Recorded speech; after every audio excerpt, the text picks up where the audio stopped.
I know I work with very low budgets on a lot of things as well, um, I sometimes wonder why, but I do, because I like the director, or the, it's somebody who's going to become a very big director, and they're doing their first or second film, and I'm doing one at the moment, which is very interesting. And I think that I've learned, one of the things that I've learned, which makes a difference to your opinion and your ability, is, say I have, let's say I have 5 days to do a 50-minute drama.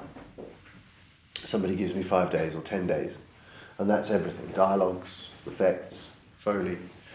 I often think that although I've got the money for 10 days, and that's will pay for me, and that's it. That's all there is.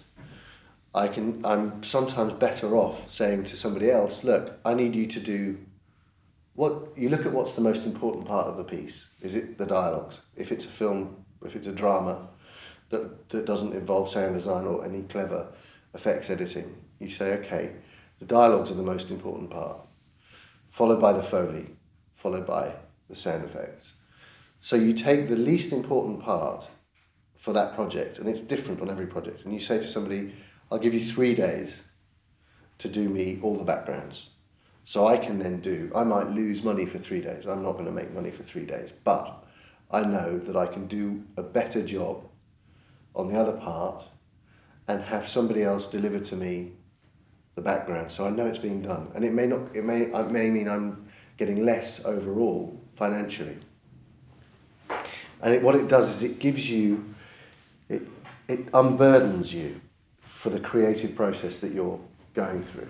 When the creative process becomes stress and you don't sleep and you're denying yourself the ability to enjoy doing what you do and the ability to be in control of what you do.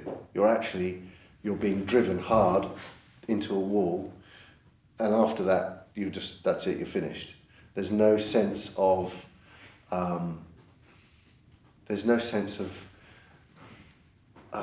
overview where you can stand and see the whole thing. You're just in it, and you're just going, get it finished, get it done, get it. And very often that's counterproductive to everything that we're talking about. Very often it frustrates you, it makes you lazy, it means that you'll use the same sound effects again and again and again all the way through. I hear it all the time on TV dramas where they've just used a certain library that I know well, and they've done nothing to it, and it's just the same doors, the same cars, the same. And you think, well, they probably had 5 days to do it, so there's not much you can do in those 5 days. But I always think that if you were to say to yourself, how many days of these 10 am I going to work on backgrounds? Well, I don't know. So you sit down and you structure it, and you look at the days and what you've got and what can you achieve. And the first thing you do when you see that is you go, I can't do it. There's no way I can do this in 10 days or 5 days. I just will have to do what I can. And at that point, you're no longer looking up. You're looking at your feet and you're just running. And you're doing this the whole time, and eventually it stops. But you need to look up. You need to be looking ahead at the end game all the time. So one of the things is you go through and you talk to the director or whoever, and you say to them, okay, is there any music in this? Yes, there's music. Okay, where's the music? It'll be here. It's in the Avid or in the final cut. We'll give you the session. And you listen to where there's music and you go, no backgrounds. There's music, no backgrounds. Foley, maybe. We'll leave that to last. Moves, no moves, just feet. And you pare the whole thing down. I'm sure you do this anyway. But you build yourself, try and create yourself some time and space, because it's the only thing that's your friend as an editor. And once you've done that, you're in a position to say, okay, what are the most important parts of this? That scene, okay, I'll do those first. And you, like a pyramid, you go, prioritize the sections of the piece, whether it be, even if it's a commercial, what's the most important part of selling this thing? Is it going to be a single sound at the end that they're going to go mad for, or is it the dialogues, making sure that they're in sync and clear? So you prioritise it, and the moment you've got a handle on everything and you say, okay, if by the deadline I have only got this done, and this done, and this done, the music's taking care of that, I can very easily get the backgrounds in 5 hours. I can do a quick pass on backgrounds and fit that in. Or I can get somebody else to do a day on backgrounds and just say, right, at the last day of the delivery, I want somebody to come in and do, or somebody out there to help me and do all the backgrounds. And you just, what it means is that you enjoy the structure of creating a soundtrack as well as actually doing the creating of a soundtrack. So there's one thing is to be working, but the other thing is to be organising it in a way. And the thing that we get caught out with low budgets and short time frames is that we have no control, and that we're getting to the end so we can get paid, so we can do the next one, so we can get to the end and get paid and it's sometimes you have to lose a little bit to gain a lot more. And the ability to walk away from a job going, you know what, that wasn't as bad as it could have been because I had help from them and I concentrated on the bits that really mattered. And if a director says, why haven't you done that? And you say, well, I can do it now if you want. And I go, okay, fine, I'll do it now.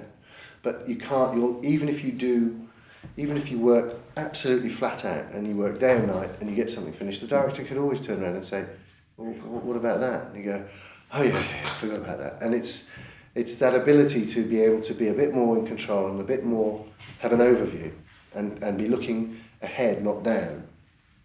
It's the most important thing I can say about what we do, whether it's on a massive feature film, or on a very small commercial, or even on a documentary.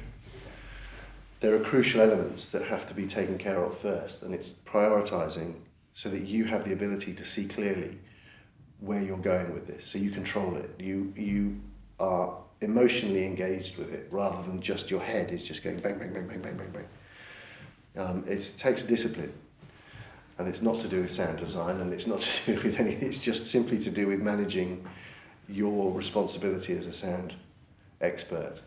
And I always think if you can get somebody else in, it can be stressful because you're thinking, they're not going to do what I would do. I'd do this, and they're going to do that, and I'm going to have to look at it. And the worst case is that I get their work, and I go, I need to do it all again. I need to do it all again. I've got to change this, got to change that.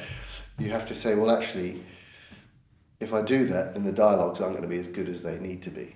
I need to focus on the dialogues. That's the most important thing. What is the most important thing that I bring to this production? In this case, it's dialogues. In this case, it's sound design. You just make sure you're the master of your workspace and your workflow. And then those jobs that drive you mad don't drive you quite so mad.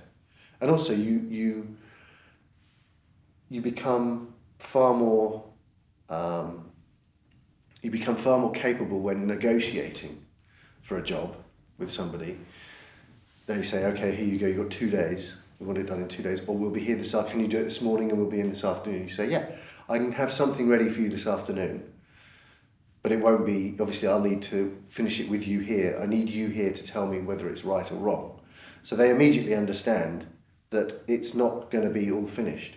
It's like that idea that people don't understand this process that we do, so they go away thinking it's all going to be perfect, it's going to be exactly as they imagine, and they hear it and they go, it's not what we were thinking really. And you kind of go, okay, well, what do you want me to do? I think you've got to engage with, as we do with picture editors, you've got to engage with them and give them material and say, how about this, how about that? Get them involved as much as possible, because it doesn't make you look like you don't know what you're doing. It makes you look like you care about what they think. And that's really important for a filmmaker, to feel like his sound guy has got his best interest at heart. So a director who, if I work with a director and say, I want you to come and have a listen to something, he'll go, oh great, I love sound. That's great, sounds so exciting. They don't know why, but they just love sound. And they'll come in and play something and go, yeah, it's okay, it's great. Can we have a listen to this as well? You go, I haven't done anything. So, well, let's just have a look at it. So you then They're there, they're with you. 9 times out of 10, filmmakers, directors love the fact that you need them. You need their input. That's why they're the director. That's why they direct, because an actor can't act without a director. So you make them direct you. You're not the director. It's very important, because we get left alone. There you go, finish it, we'll be back in 2 weeks. No, come back and have a look. It's your right. It's your right as a sound editor to engage. And then they depend on you.